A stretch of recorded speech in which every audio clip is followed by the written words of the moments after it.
Good morning, Frontline family. Today we are reading from Matthew chapter 9 verse 14 to 26. It's an extremely powerful chapter, this one, because it's jam-packed full of miracles. You know, as Jesus was traveling from town to town preaching the gospel, he encountered many people with illnesses and disease, and he felt compassion towards them. He healed them, and in doing so, he was proving that he was operating under the authority of God and that he was divine. And in verse 18, we see that Jesus is approached by the leader of a synagogue. And this man called Jairus was desperate to see Jesus because his daughter was dead. In verse 18, it says, "My daughter has just died, but come and put your hand on her and she will live." And I find it interesting that this synagogue leader was able to reach out to Jesus with such confidence in such a public way, given that Jesus' reputation amongst the Jewish leaders wasn't great. You know, in the eyes of the religious authorities, Jesus was a heretic. He was a blasphemer. He was forgiving sin. He was healing people on the wrong day of the week.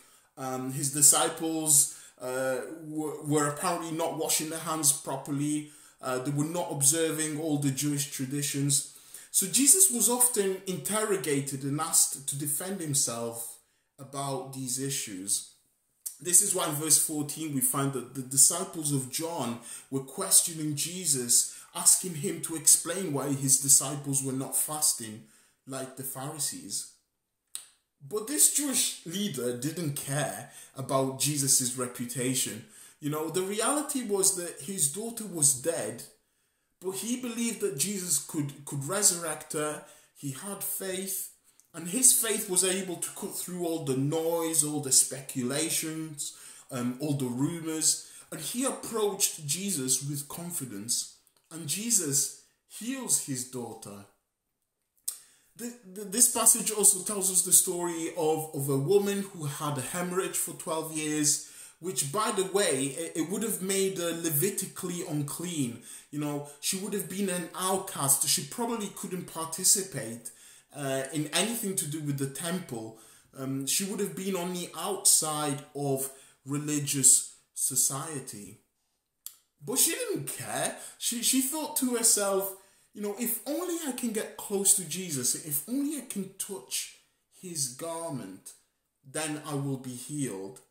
And she was. And I love the fact that Jesus acknowledges this woman in front of everyone there, you know, saying, "Take heart, daughter, your faith has healed you."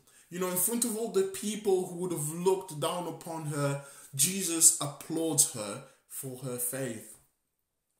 And I think that is the common theme between these stories. Both the religious leader and this woman were able to experience the miraculous because they chose to have faith in Jesus, because they chose to put their trust in his healing power. And in order to unlock their healing, they had to take action. They had to take certain steps in faith. You know, the religious man had to track Jesus down. He had to find him. And when he did, he knelt at his feet and he invited Jesus into his home. The woman with the issue of blood had to step outside of her comfort zone. She had to weave her way in and out of a crowd. She had to physically extend her arm to touch Jesus. You know, they both had to ignore their own social status in society.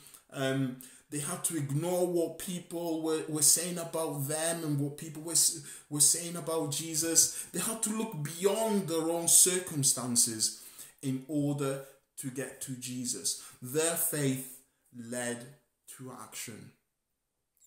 And thank God that Jesus has the power and the authority over sickness. Thank God that he came to heal, to restore, and to bring us new life, both physically and spiritually. But I pray that we will be able to demonstrate our faith in him in the same way that these individuals did. And I pray that the Holy Spirit will show us which actions, which steps we need to take in faith in order to experience a miraculous breakthrough in our lives today. Have a lovely day. Take care. Keep smiling. Keep going. See you soon.